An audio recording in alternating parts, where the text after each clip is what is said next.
y medio. Estoy casada, tengo 2 hijos, soy de Bucaramanga. Y bueno, ¿qué les puedo contar de mi profesión? Yo soy ingeniera industrial de la UIS y me he desempeñado en varios cargos. He estado en áreas de costos, en control de gestión, liderando áreas de negocio, áreas de repuestos, y también he sido gerente de recursos humanos y de mejora continua. Y hace 6 años he estado practicando desde diferentes roles la filosofía Lean en la compañía en la cual trabajo ahorita, que se llama DERCO. Hace año y medio me propusieron venir a Chile a implementar Lean a nivel regional como gerente de mejora continua y seguir aprendiendo. Así que eso es lo que les puedo contar de mí. Perfecto. Yo a Diana la conozco hace unos años y realmente cuando uno piensa en mujeres, son pocas las mujeres que tienen de pronto posiciones ejecutivas y eso cada vez va, digamos, avanzando. Entonces, para mí es un honor tener a Diana acá. Y bueno, es un ejemplo de la cultura colombiana también a nivel internacional. Entonces, Diana, voy a proceder a poner la presentación y el escenario es todo tuyo. Entonces, Bueno, entonces, gracias. Tú la pones ahí, yo te voy diciendo cuando la vas pasando, ¿sí? sí, perfecto. Entonces,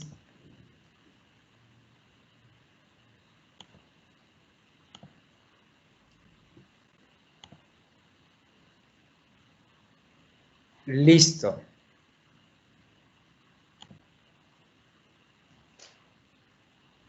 Bueno, gracias. Efectivamente, yo vengo a hablarles de cómo generar valor en tiempos difíciles. Eh, y bueno, mucho se habla hoy de cuáles son las características que tienen que tener las empresas para sobrevivir con éxito en estos tiempos. Y no solamente sobrevivir, sino seguir generando valor. Y por eso yo creo profundamente que el Lean Management tiene elementos relevantes a la hora de permitirle a las empresas seguir generando valor. Y eso independiente del momento en el que esté. Yo me imagino que todos ustedes están ya aburridos de hablar del COVID, así que si pensamos en momentos difíciles, no solamente los hemos vivido hoy en día con esta crisis, sino que también pudimos haber tenido muchos momentos difíciles en nuestra vida. Y por eso quisiera llevarlos entonces a su infancia, con una pregunta que les quiero plantear. Y es si ustedes pueden recordar algo que vivieron en su infancia y que eso impactara en lo que ustedes son hoy. Entonces, para dar respuesta a esta pregunta, podemos ingresar a esta plataforma www.menti.com y vamos a colocar el código 856034. 856034.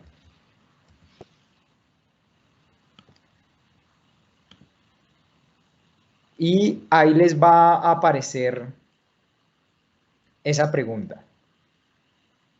Entonces, 856034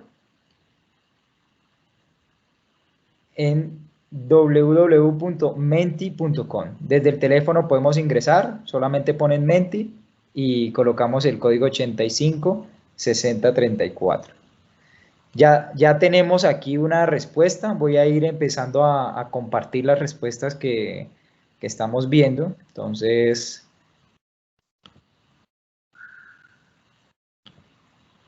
aquí vemos ya algunas de las respuestas. Entonces, alguien nos compartió que algo que le generó impacto en su infancia fue un accidente de carro que tuvo. Entonces, los invitamos a escribir ahí diferentes que mis padres siempre me inculcaron a terminar todo lo que inicio.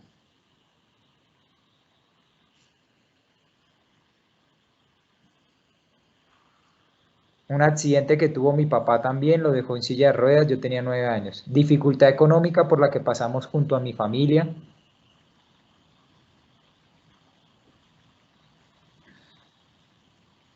Las enseñanzas de mi padre. Wow. Cuando perdí el año. La pérdida de un familiar. Uy, una espina de pescado atascada en mi garganta cuando tenía 3 años. Eso que generó un gran impacto. Listo. Pérdida de un familiar. Listo. Bueno, pues ahí están como algunos momentos difíciles que nosotros podemos vivir en la vida y hay unos, claro, que nos dejan marca, nos dejan huella. Yo les voy a contar uno que tiene que ver con mi hija. Mi hija no es una historia tan dramática como las que ustedes escribieron, pero refleja un poco de lo que les quiero contar.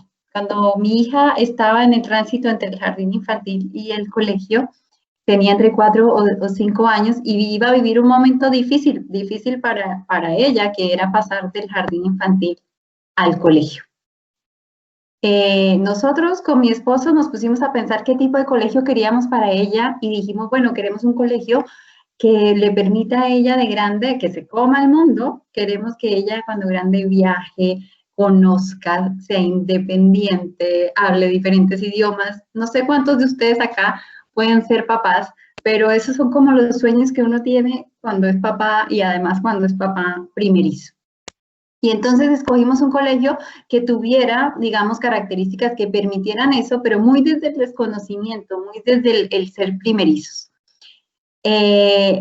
El cambio era tan complicado porque, para que ustedes sepan el contexto, mi hija estaba en un jardín infantil en el cual solamente en su salón había más o menos 4 o 5 niños y mi mamá todos los días iba y la buscaba al colegio y la llevaba y la buscaba al mediodía. Así que el cambio era impresionante. No sé si a ustedes se puedan acordar del momento en el que pasaron del jardín al colegio. Seguramente ya se les olvidó, pero a mí como mamá no se me olvida la vivencia de mi hija. ¿Por qué?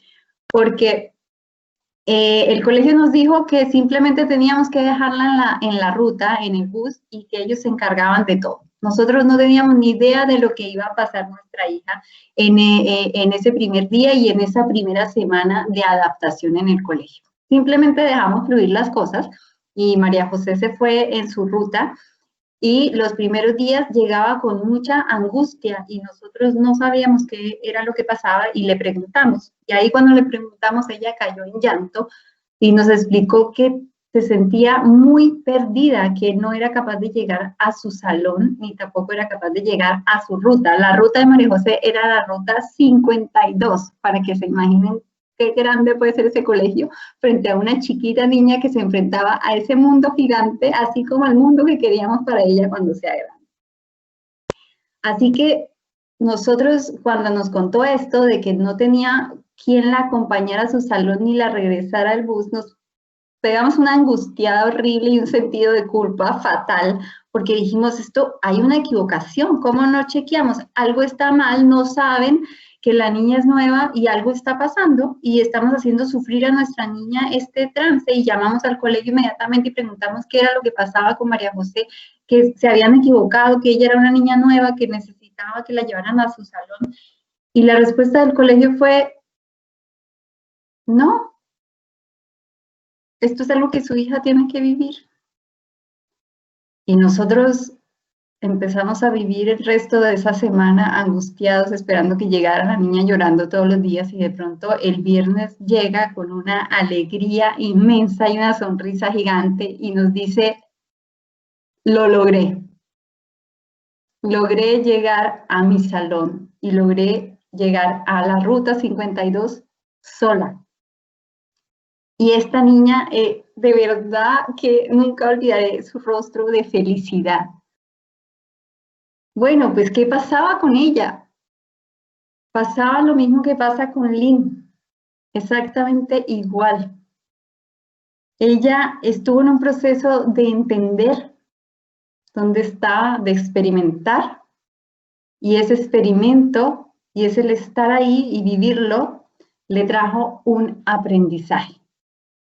Y ese aprendizaje, juzguen ustedes si no servirá para esa niña que nosotros proyectamos y que seguimos proyectando como una niña independiente que queremos que se trague el mundo.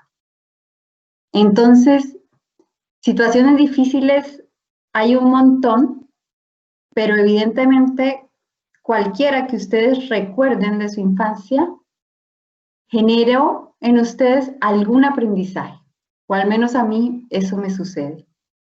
Y ahí puedes pasar a la siguiente, Fabi, porque Lean Management nos invita a eso, nos invita constantemente a aumentar la capacidad de aprender. Entonces, esto lo comparo con las empresas, porque las empresas finalmente somos nosotros, las personas que estamos ahí, en ellas. Y por lo tanto, en la medida que nosotros como una niña, como mi hija, ahora de adultos, mantengamos ese ciclo de entender, experimentar y aprender, vamos a ir aumentando esta capacidad y por lo tanto esto se vuelve un activo para la compañía. Y si esto es un activo para la compañía, independiente del momento que esté viviendo la compañía, independiente del momento que esté viendo el mercado, si seguimos este ciclo básico de entender, experimentar y aprender, vamos a salir adelante con la mirada del corto plazo. Entonces, esto es lo que, de lo que yo les vengo a hablar y para eso les voy a contar 5 palancas que creo que son las palancas de Lean Management que todas las compañías deben conocer para poder enfrentar cualquier situación difícil, pero no solo pasar por ella, sino seguir generando valor. Estas 5 palancas son la brecha, ir a terreno, desarrollar las personas, el gerenciamiento diario y la creación de cultura. Y les voy a hablar en detalle de cada una de ellas. La primera es la brecha. Eso tiene algo que se contrapone y es los grandes objetivos. No sé si les pasa o les ha pasado que en las compañías donde ustedes están se hacen grandes planeaciones estratégicas en las cuales salen muchísimas iniciativas y normalmente hay poco involucramiento de las personas. Eso es lo que pasa comúnmente o pasaba. Entonces, el concepto de la brecha tiene que ver con planeaciones que definen cuál es el gap. El gap para llegar a un propósito que es un propósito, normalmente un propósito común. Entonces, para ponerles un ejemplo práctico de esto, una empresa que tiene como propósito común duplicar su resultado neto y revisa dentro de los ítems del resultado neto y se da cuenta que la palanca que le mueve ese resultado hoy en día es la venta. Entonces, define que en la venta está el gap. En la venta está la diferencia entre lo que puede hacer hoy y a dónde quiere llegar. Es decir, si la venta la puede pasar de un punto A a un punto B, va a mover su resultado neto, que es el propósito común. Pero cuando se define una brecha y todo el mundo la conoce, las iniciativas que antes nacían de grandes planeaciones estratégicas, ahora nacen de esa brecha. Entonces son mucho más claras. Esto hace que la organización ahora sí se alinee, porque la alineación no puede venir por un evento donde nos cuentan la estrategia. La alineación es que la gestión de nosotros como líderes de las empresas estén enfocadas en cerrar una brecha. No sé si puedes pasar ahí a la siguiente slide, en donde, entonces, como les decía, el tener un propósito compartido permite que fijemos una brecha, que aclaremos cuál es el punto A, que es la situación actual, y cuál es el punto B, que es a donde quiero llegar. Esto, dentro de un propósito común, hace que las acciones se alineen y que todas las áreas de la compañía empiecen a pensar en cómo se cierra esa brecha, cómo desde lo que hacen van cerrando la brecha. También permite que los indicadores sean mucho más claros, porque si ya sé que la brecha está en venta, mi foco va a estar en la venta. Y la gestión también va a estar en la venta. Y el liderazgo va a estar en la venta. ¿Qué quiere decir que el liderazgo va a estar en la venta? Que las conversaciones que se dan todos los días van a estar con base en la venta. Entonces, esto alinea la conversación y la conversación alinea a las personas. Entonces, esa es la primera palanca. La segunda palanca es ir a terreno. Ir a terreno versus gestionar un resultado. Bueno, se empieza a complicar porque la mayoría de compañías y a nosotros nos encanta gestionar el resultado desde la oficina. Y ahora, pues, mucho más. Desde detrás de un computador es muy fácil gestionar el resultado. Entonces ahí es cuando empezamos a decir, ay, pero ¿por qué no venden el doble? ¿Y por qué no venden más? Y entonces empiezan los juicios. Entonces esto es como la gestión tradicional, la gestión del resultado. Lean Management nos invita a ir al terreno. Cuando nosotros vamos al terreno, entonces es diferente, ¿no? Entonces acá tengo la segunda pregunta de la noche, que ahí Fabi la puede poner. Y es, ¿qué tanto van los líderes de su organización al lugar donde pasan las cosas?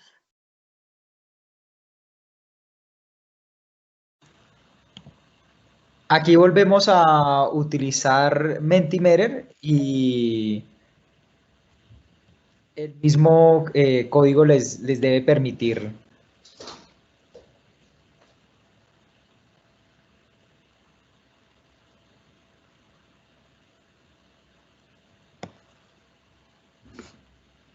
Entonces, el código es 856034 y la idea es que tanto van los líderes de su organización al lugar donde pasan las cosas. Entonces, una vez al semestre, todos los días, y pues ahí ponemos en una escala.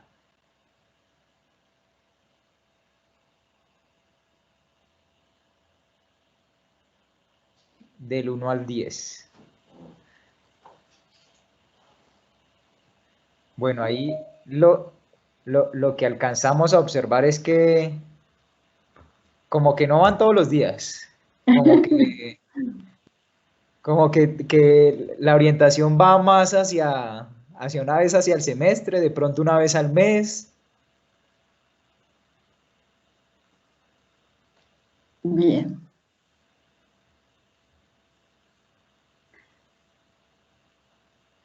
Ok. Sí, en una escala de 1 a 10, Diana, la respuesta fue 3.8, inclinándose más hacia una vez hacia el semestre.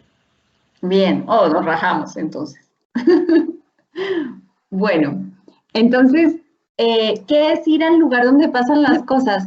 Parece untarse de barro, pero no es así, porque ir al lugar donde pasan las cosas es ir a entender ¿cómo ocurre la brecha?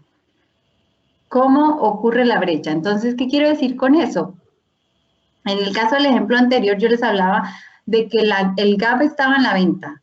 Entonces, cuando yo voy a terreno, yo voy a entender cómo ocurre esa brecha, cómo ocurre lo que pasa hoy. Entonces, por ponerles un ejemplo, estoy pensando en la venta, entonces estoy pensando en un vendedor que hoy hace 5 llamadas. Y entonces quiero entender cómo ocurre la brecha, por qué hace 5 llamadas y no hace 10 llamadas. Entonces, cuando yo voy a entender eso y lo veo con mis ojos, puedo saber qué actividades están agregando valor a cerrar esa brecha y qué actividades definitivamente no están agregando valor. Y desde ahí es donde puedo gestionar el resultado, donde puedo gestionar la acción de los vendedores, por ejemplo. Entonces, es eso, es ir a entender cómo ocurre la brecha y empezar a usar un concepto de Lean que se llama desperdicio. Entonces, encontrar todas las actividades que no generan valor y esas actividades, eliminarlas para siempre. Y hay aquellas actividades que me ayudan a cerrar la brecha, supongo que son las actividades que agregan valor y por lo tanto puedo tener una conversación de cómo motivar o aumentar ese número de actividades. Aquí está Akio Toyoda hablando en esta época, en la época de COVID, y diciendo cómo él tiene un temor, de que no se está escuchando la voz del cliente, que solamente se escucha cuando se va al lugar donde pasan las cosas, o la voz de los que hacen el trabajo.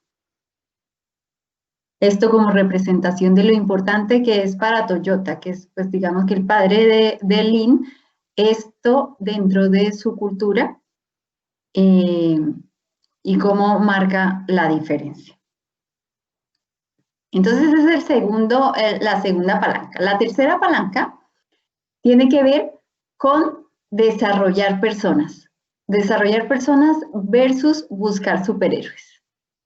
Y ese me encanta porque sí que lo he vivido. No sé si les ha pasado en sus compañías que hay una cierta expectativa de salir a conseguir aquel copia fiel del vendedor estrella que existe, por ejemplo, siguiendo con el caso que les comenté. Entonces, es que Juanito es el mejor vendedor y van a recursos humanos y dicen, queremos que contrates a otro Juanito. Ya, pero Juanito, ¿qué competencias tiene? No, yo no sé, pero quiero que sea idéntico. Quiero que haga lo mismo.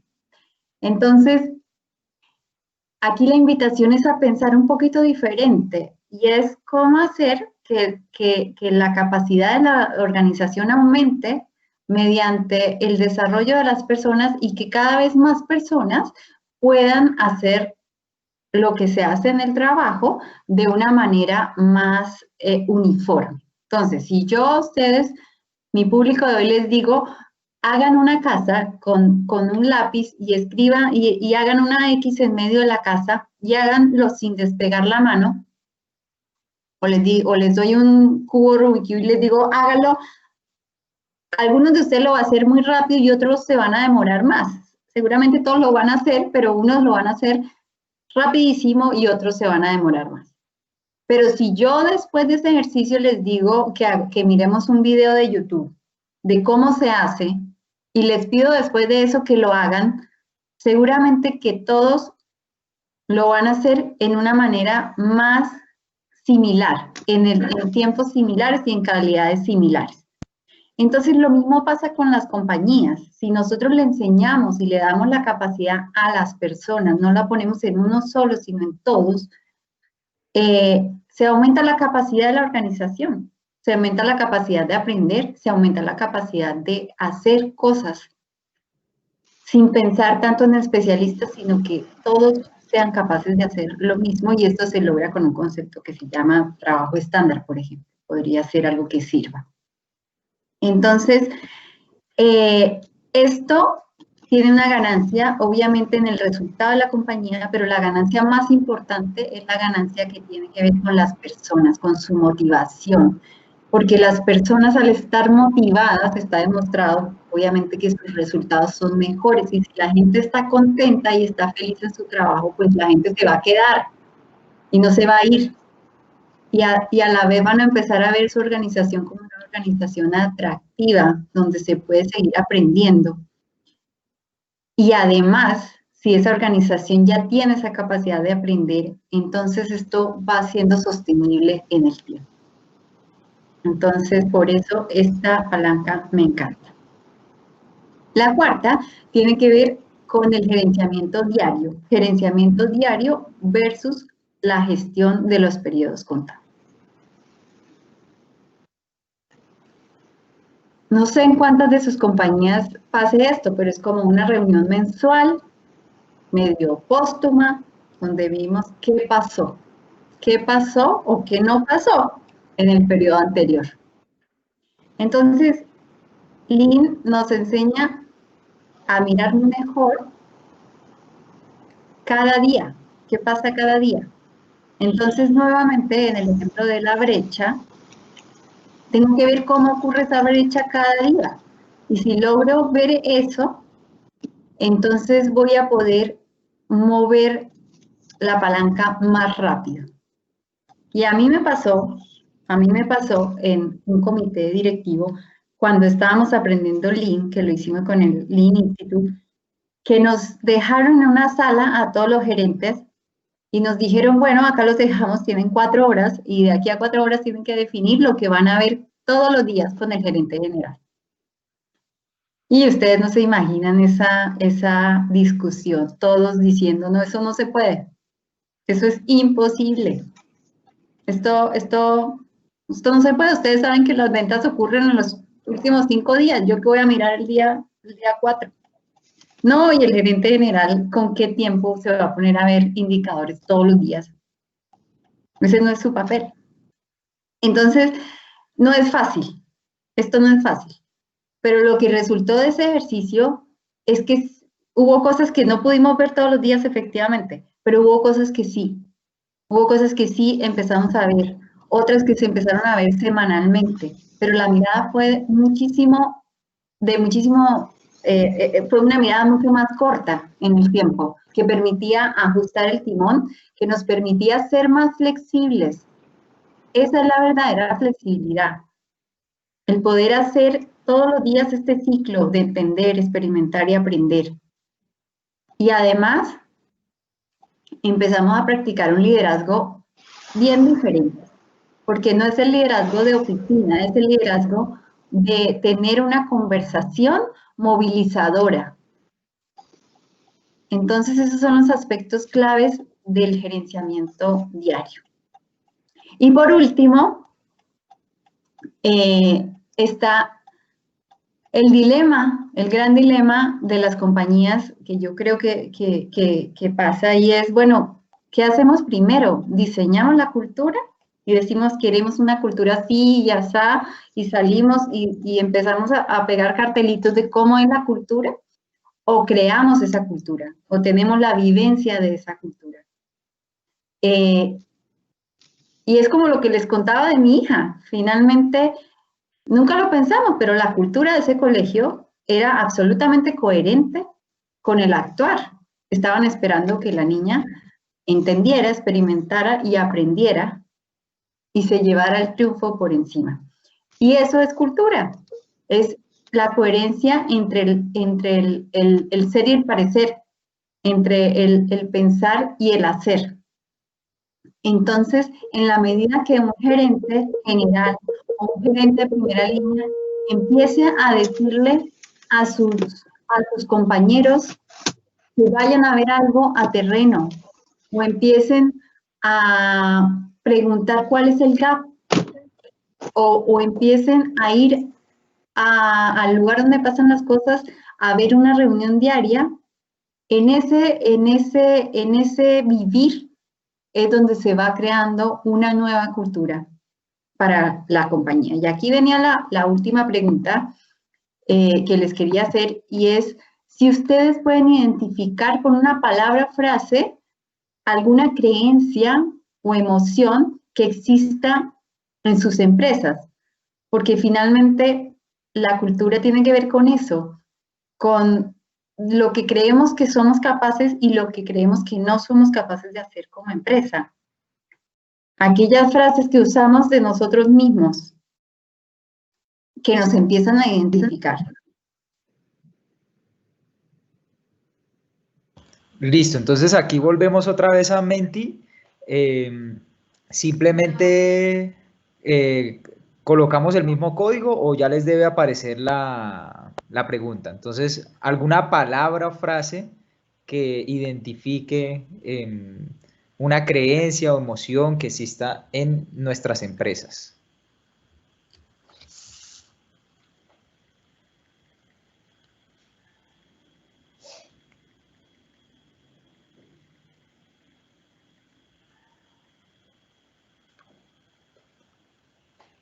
Bueno, ahí vemos las tres primeras palabras. Agilidad, beta continuo, transparencia, cambio, rentabilidad, cultura, agilismo, alegría.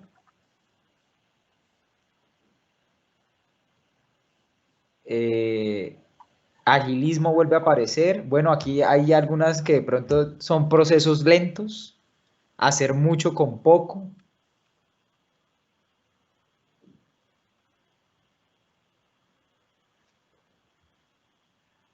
Compromiso, experiencias.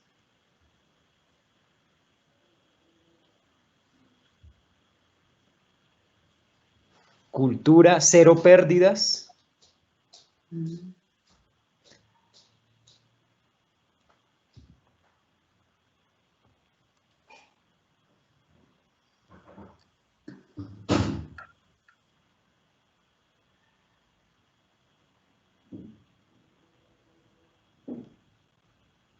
Entonces, en general vemos que parece ser que sí se logra identificar y pues hay varias palabras muy ad hoc a lo que está sucediendo hoy en día, que es todo el tema de cambio rápido y de agilismo.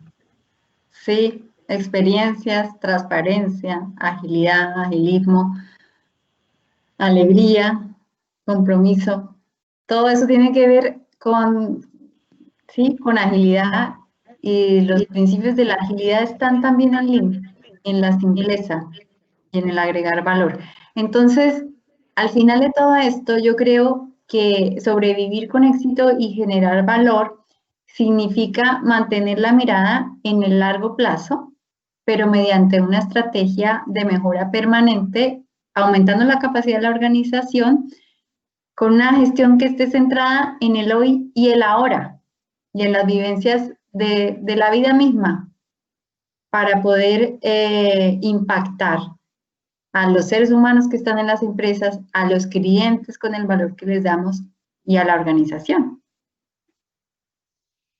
Todo, pues, digamos que con estas 5 palancas que desde mi experiencia creo que son importantes.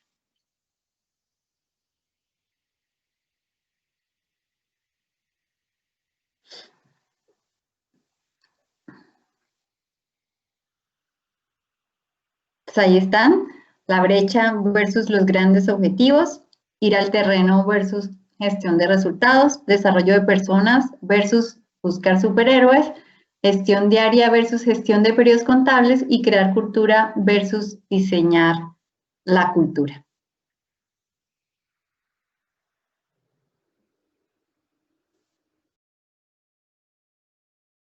Muchas gracias. Voy a habilitar mi cámara.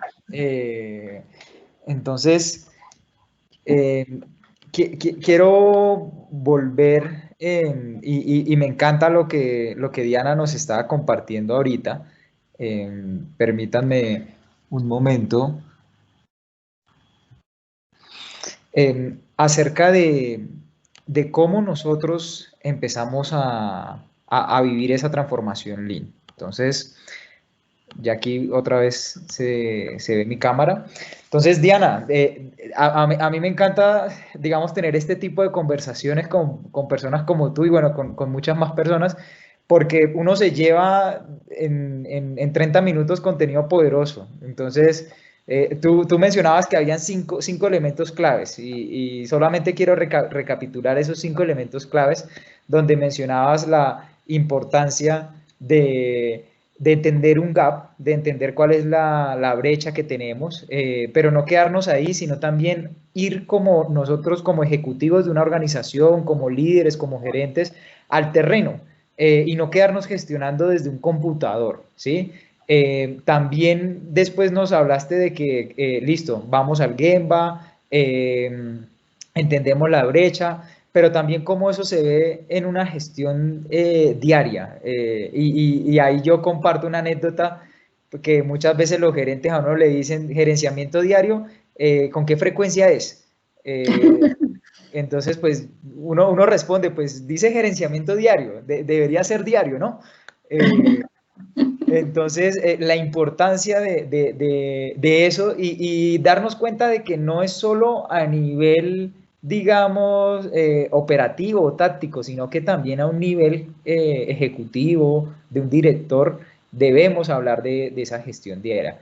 Y pues también nos compartías el componente importante de la cultura y de crearla y no de diseñarla si bien la infraestructura ayuda mucho, se vuelve aún más poderoso las experiencias que uno hace vivir a las personas. Entonces, yo voy a comenzar con una pregunta, pero pues la idea también es darle la opción a las personas que están conectadas de que intervengan y pueden escribir ahí en el chat si en algún momento quieren profundizar en algún concepto, súper, súper, súper bienvenidos. Entonces, la primera pregunta que me gustaría hacerte es, si bien hablaste de que una transformación Lean debe tener estas 5 palancas para crear valor, yo creo mucho en el poder que tiene cuando contar uno historias.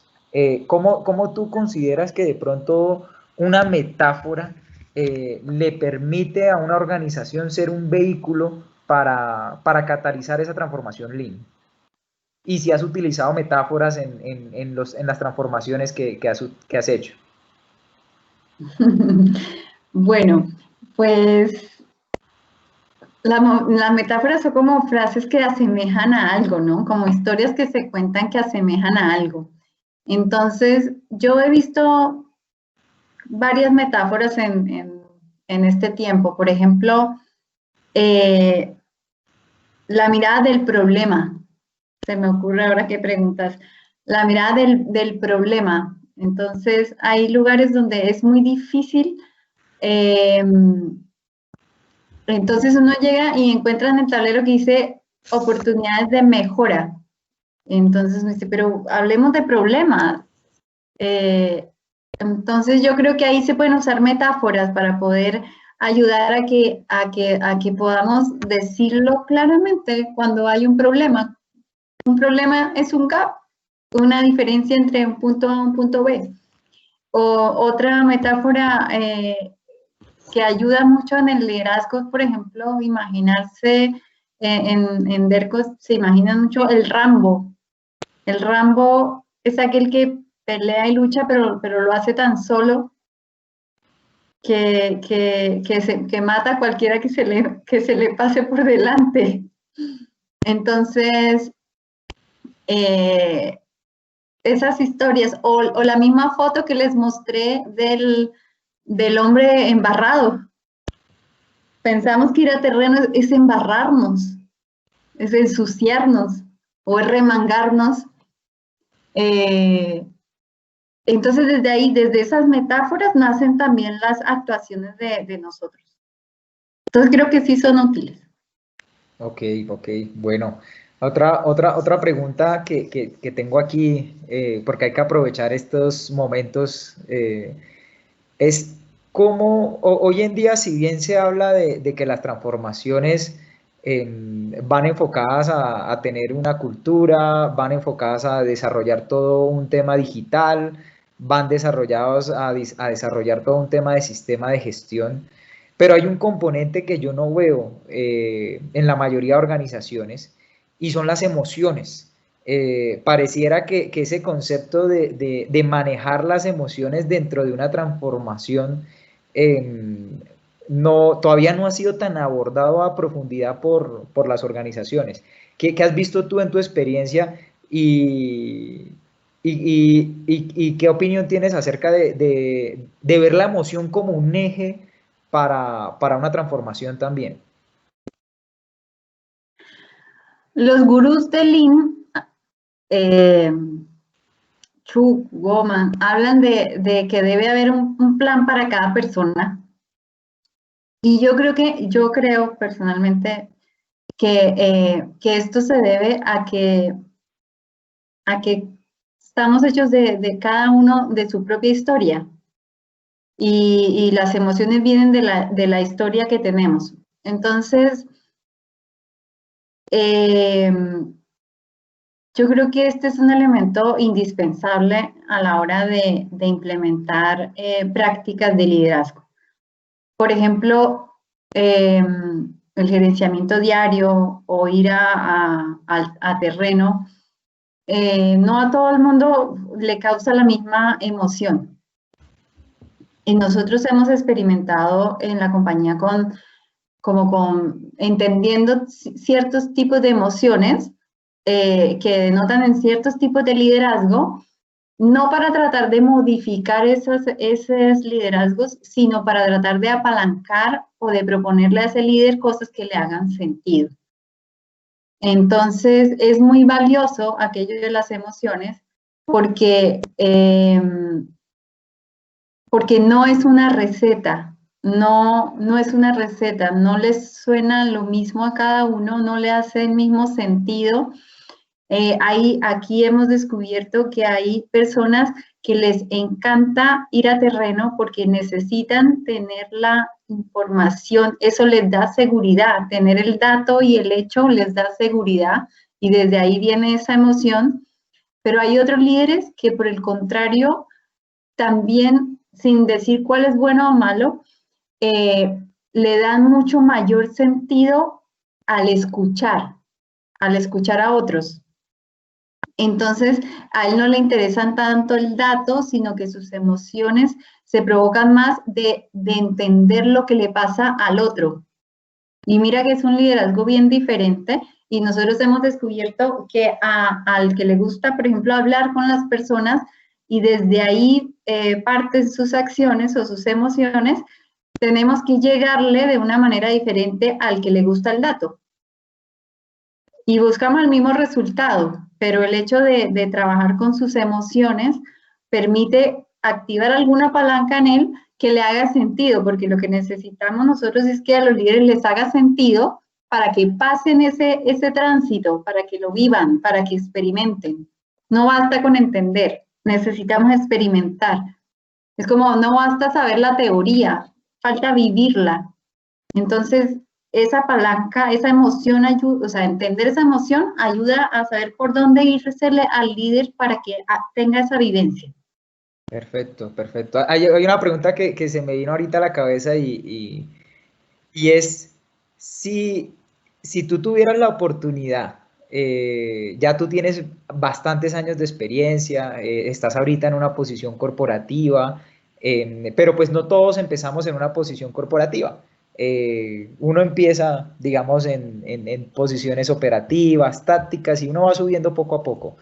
Si tuvieras la oportunidad de regresarte, no sé, 15 años o 17 años a esa primera experiencia laboral y, y tú estuvieras viajando en el tiempo y ya sabes y tienes todo el conocimiento que absorbiste en esos 17 años y quieres hacer una transformación Lean en esa empresa en la que arrancaste, ¿cuál sería, no sé, los 3 primeros pasos que tú harías ya condensando esa experiencia que tú tienes y que volvieses a arrancar?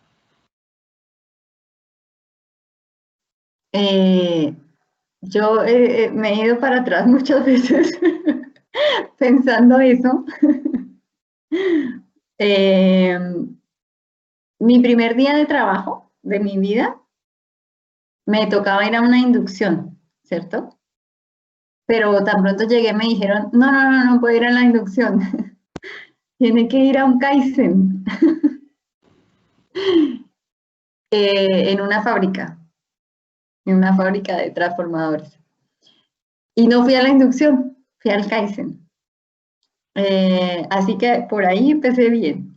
Pero después trabajé en costos muchos años, o varios años, y todo lo hice muy desde la teoría. Entonces yo creo que iría más a terreno. Eh, Trataría, o sea, en mi historia pasa que existía Lean, por eso fui a un Kaizen el primer día, pero ese Lean no estaba conectado con el nivel más alto de la compañía. Pensaban que Lean era solamente algo que se hacía en la fábrica y que mostraba un número de productividad, un número específico lograban productividad. Entonces, tal vez lo que yo trataría de hacer es desde mi rol, conectarlo con aquello que tuviese que ver con el propósito mismo de la compañía, tratar de movilizar desde el liderazgo que uno tenga la visibilidad de que esto tiene que ver en la medida que tenga que ver con el propósito, con la estrategia de la compañía, da mejor resultado. Porque evidentemente esto es un proceso que es mucho más fácil cuando es top-down. Desafortunadamente es así, cuando viene de arriba abajo y se impregna toda la organización, es mucho más fácil. Ok, perfecto. Dianita, muchas gracias. Yo no sé si de pronto aquí yo veo a Alexander Cagua, Juan Bustamante, Carlos Alberto, Carlos Felipe Celi, Elizabeth Quintero, Heider Miguel, José Orozco, Juan Pablo Molano, Jennifer. Bueno, hay bastantes personas. No sé si alguno quiera hacer una pregunta. Nosotros creemos fielmente que la manera más poderosa que tenemos para transformarnos es a través de una conversación, así como lo estamos haciendo ahorita con Diana. Entonces, no sé si alguno quisiera hacer alguna pregunta asociada de pronto a su empresa y recibir un feedback rápido de Diana.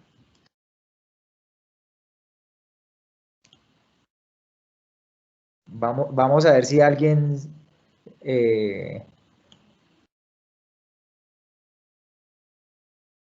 se anima.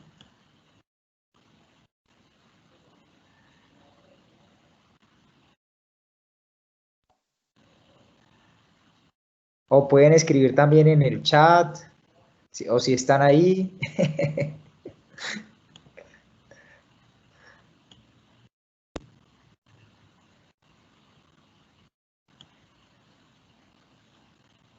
Yo tengo una pregunta. Dale, bueno. Ya, digamos que estando desde el área de negocio, yo me he dado cuenta que uno siempre puede, digamos que impregnar la cultura Lean dentro de su área, pero digamos, hay otras áreas que interactúan mucho con el área de uno, ¿sí? Uno cómo hace como para que esa área que no está bajo tu liderazgo ni bajo tu rol también como que se impregne de lo mismo. Eso me ha costado por lo menos a mí, ¿sí? No sé qué feedback me puedes dar.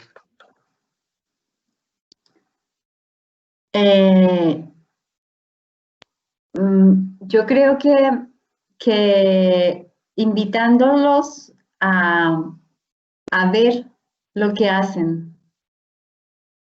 Siempre hay procesos cross que involucran a otras áreas. Entonces, digamos, revisar un flujo de trabajo, invitando a la gente que participa en ese flujo de otra área, puede ayudar a entender que ahí hay algo detrás que le puede llamar la atención y que puede ir y decir, oigan, allá tan chévere, allá hacen un análisis del proceso y miran cómo van pasando las cosas, ¿por qué no hacemos lo mismo? O sea, buscando promotores, buscando aquellas personas que que cogen la chispa rápido y que pueden ser agentes de cambio para integrarlos a lo que tú haces y que expandan en donde van. Eso es un tipo de persona que tú debes pensar quién es esa persona que yo debo invitar, porque esa es la que va a ir a contar, ¿no? Yo quiero complementar ahí, Diana, con algo, y es que está toda la teoría de lo que tú dices, los tempranos, los early adopters. Los early adopters, sí. Y yo lo he visto en muchas organizaciones donde eso se vuelve, digamos, muy importante de cara a que de pronto algo que va así, haga así y crezca exponencialmente. Entonces, es muy importante identificar cuáles son esos, digamos, adoptantes tempranos de la metodología y darles un caso de éxito. Porque la gente cuando ve que la cosa funciona, pues empieza a montar rápidamente en el bus. ¿Cómo ha pasado con estas metodologías de Scrum, de otras metodologías que empiezan a generar tanto resultado que todo el mundo quiere implementarlas? En el caso de Lean es una teoría y es una metodología y son unas prácticas y es una cultura, es una filosofía que ha tenido resultados por mucho tiempo y el mejor ejemplo de esto es Toyota. Como si uno mira el top de las marcas, en el 2005 Toyota estaba como de noveno, octavo, y si uno va a ver, hoy todavía se mantiene en ese top, cuando otras empresas de otros sectores ya salieron, porque pues todo el tema tecnológico de Facebook, Google, Apple, Amazon, empezaron a ser parte de esas marcas, pero Toyota sigue ahí, y muchas de estas empresas, cuando uno va a mirar, tienen principios Lean en su manera de incorporar. Entonces, anoto mucho el tema que menciona Diana, de los early adopters, de los adoptadores tempranos, y agregarle a eso casos de éxito. No tienen que ser gigantes, pueden ser chiquitos, pero que las personas digan, wow, esto funciona, esto no es una teoría, esto no es algo que me están diciendo en un libro, sino realmente está funcionando. Entonces, gracias Nicolás por la pregunta. Y no sé si alguien quiere hacer alguna otra pregunta. Aquí Carlos veo que está levantando la manito. Carlos Felipe Celi. José Orozco. Sí, gracias. Gracias, Fabián. Hola, buenas noches, Diana Margarita. Soy Hola. Carlos Felipe Celi. Tengo un rol de PMO en una organización internacional, corredora de seguros. Tengo base en Bogotá, pero con, digamos, trabajo a nivel regional. La pregunta es más enfocada hacia una de las frases clave que mencionabas en tu charla y tiene que ver con la palabra flexibilidad, ¿sí? Mi pregunta es, digamos, ¿qué tan flexible es tu organización versus la efectividad que tienes al momento de obtener esa flexibilidad?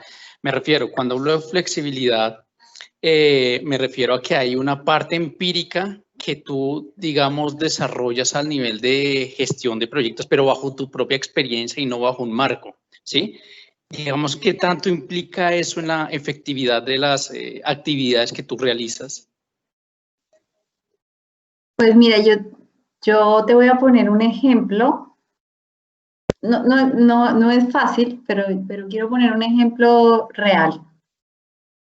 Nosotros, cuando empezó el COVID, digamos que como todos, nos asustamos porque no sabíamos qué iba a pasar. De hecho, nosotros, las personas de Lean, menos, porque siempre trabajamos con post-its y con hojas y en el lugar donde pasan las cosas. Entonces, después hicimos una encuesta de cómo iban las cosas y habían prácticas como el gerenciamiento diario que les conté, que facilitaron mucho la transición y la flexibilidad durante COVID. ¿Por qué? Porque como ya se tenía la rutina de hablar del problema y de hablar de la brecha y se tenía un estándar de esa reunión diaria, digamos, en muchas áreas. Entonces, esas áreas que ya lo tenían implementado, para esas áreas fue sencillo.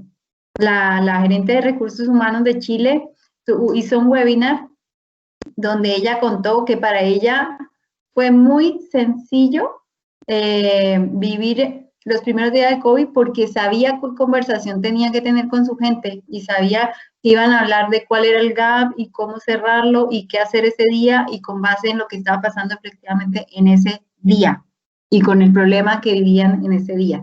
Mientras que otras áreas de la compañía que no tenían esta rutina, porque digamos que esto no es Disney World, o sea, hay áreas que no tienen esta rutina y que es difícil tenerla por las razones que sea, para estas áreas ha sido mucho más complicado adaptarse a esta situación difícil, porque no tenían una conversación estandarizada, no tenían esta mirada del problema, y eso se nota y lo hemos visto en este tiempo de crisis, lo hemos visto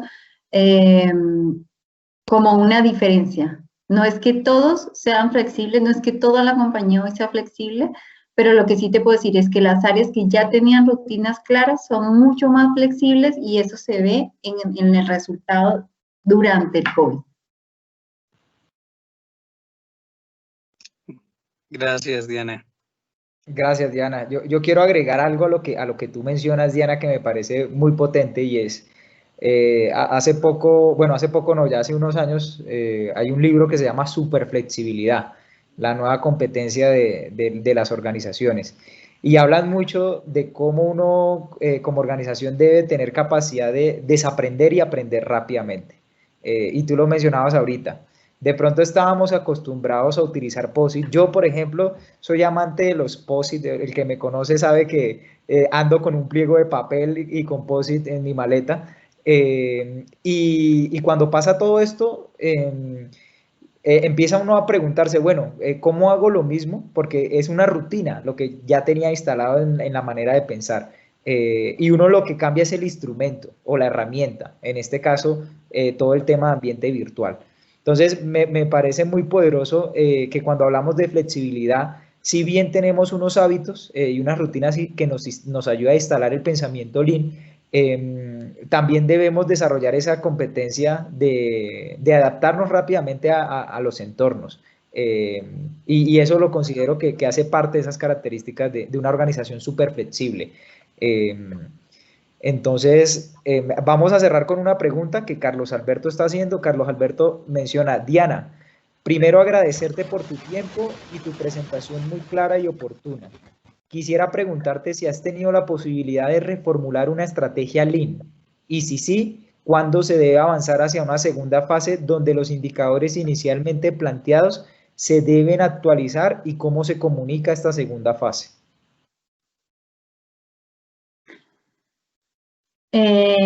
Sí, digamos que esto ha sido un continuo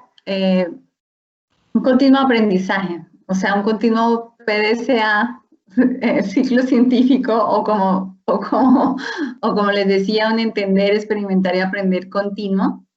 Hemos hecho varias estrategias Lean.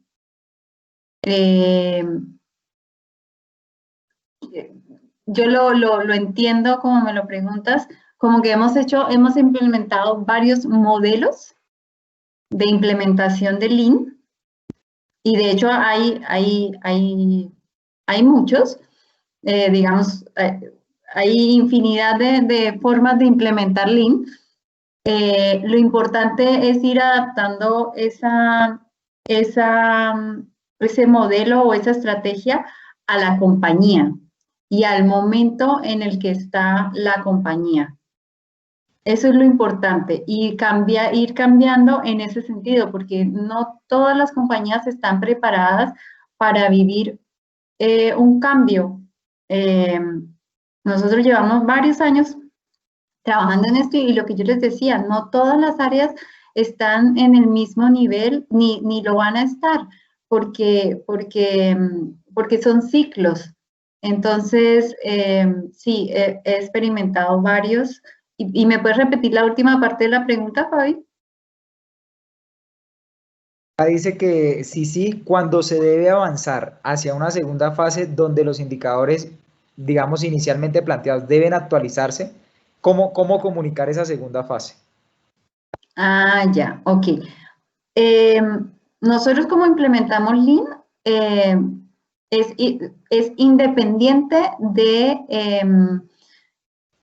de un indicador específico. Es decir, si estoy entendiendo bien la pregunta, podemos hacer digamos, un ciclo anual o un ciclo anual donde nosotros conectamos lo que hacemos con alguna meta de algún área. Que esto también se puede hacer en corto plazo, se puede hacer a 3 meses o lo que sea. Pero la implementación va más allá de esa meta, porque dentro del modelo lo que hacemos es que conectamos con alguna meta y empezamos a trabajarla llevando los indicadores grandes estratégicos a indicadores de proceso. Entonces, esos indicadores de proceso pueden ir cambiando en la medida que van evolucionando. ¿Cuándo cambiar un indicador en ese sentido? Cuando el problema es diferente. Vuelvo al ejemplo del COVID. El problema con COVID es muy diferente al problema sin COVID. Entonces yo no puedo pretender llegar a una implementación y seguir midiendo el problema como el que tenía antes del COVID, pensando que la meta era la que se pusieron antes de COVID, porque el problema hoy es diferente. Entonces, es cuantas veces eso sea necesario, pero con herramientas de resolución de problemas, es decir, sabiendo cuál es hoy la palanca más grande, ahí pongo el foco del KPI. ¿Cuándo lo cambio? Cuando la situación cambie. Yo tengo que saber cuándo la situación cambia. Cuando la situación cambie ya no vale la pena mirar allá porque el gap ya no está allá, sino que está allá, entonces tengo que girar. El tema es dónde está la brecha. Pero eso sí, un solo problema a la vez. Porque si trato de cerrar muchas veces a la vez, no voy a tener foco. Eso. No sé si respondí la pregunta, lo que me estaban preguntando. No sé si Carlos Alberto quiere profundizar en la pregunta. Bueno, yo creo que algo que yo me quedo también, una vez tú me dijiste a mí, y me regalaste una pregunta que me parece muy poderosa, y va muy alineado con esto, acerca del problema, y es que si uno quiere transformar de pronto un gerente, un ejecutivo, un líder, uno o cualquier persona, no necesariamente tiene que ser un gerente, es entender qué le preocupa a la otra persona. Entonces arrancar con una pregunta como, oye, ¿qué no te está dejando dormir en este momento? Es una pregunta que detona de una vez conexión para agregar, digamos, valor a la persona. Entonces, yo soy un fiel creyente de Lean, creo en Lean, también tuve la oportunidad como Diana de tener mi primera experiencia laboral asociada a Lean y desde ahí me volví amante. Entonces, he visto resultados y creo que esta metodología, digamos, se vuelve poderosa, especialmente en este ambiente COVID que estamos viviendo. No sé si alguien quiere hacer alguna pregunta adicional para ya ir cerrando el espacio y también ser respetuoso con el tiempo de todos. Veo que Andrés tiene habilitado el micrófono. No sé si nos quiere preguntar algo o se le habilitó.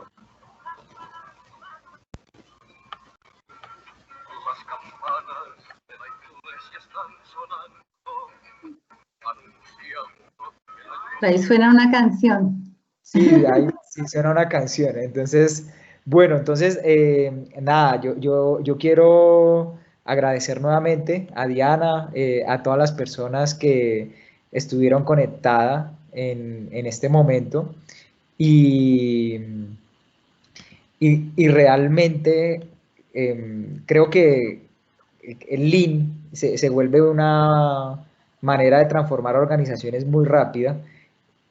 Muchas organizaciones la están incorporando en este momento, entonces Mi invitación aquí está el contacto de Diana, también la pueden agregar en LinkedIn. Diana es una, yo le llamo evangelizadora de Lean, ¿sí? Desde que la conozco, uno hace clic con ciertas personas.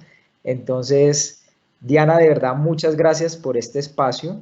Eh, Gracias a todos los que se conectaron también. Y bueno, este espacio también está quedando grabado para si lo quieren volver a repetir o compartir con compañeros de su organización. Los invitamos a que nos sigan en nuestras redes, Facebook, Instagram, YouTube, LinkedIn. Aparecemos como Antídoto 360 y les deseamos una excelente noche y que tengan presente siempre que la vida se trata de conectar la visión con las decisiones que debemos tomar. Feliz noche para todos. Feliz noche, muchas gracias por la invitación.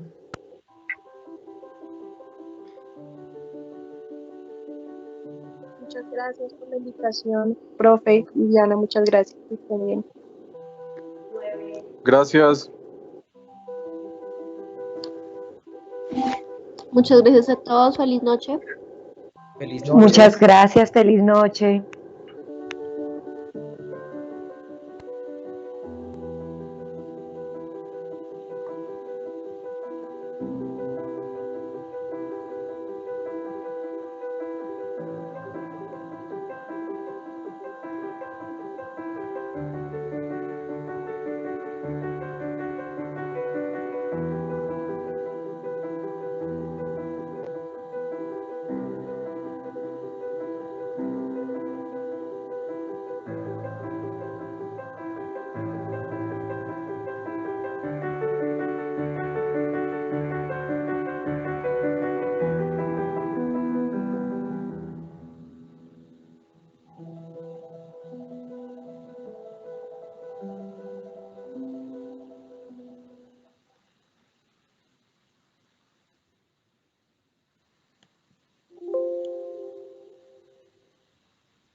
Voy a parar de grabar, Dianita, un momento.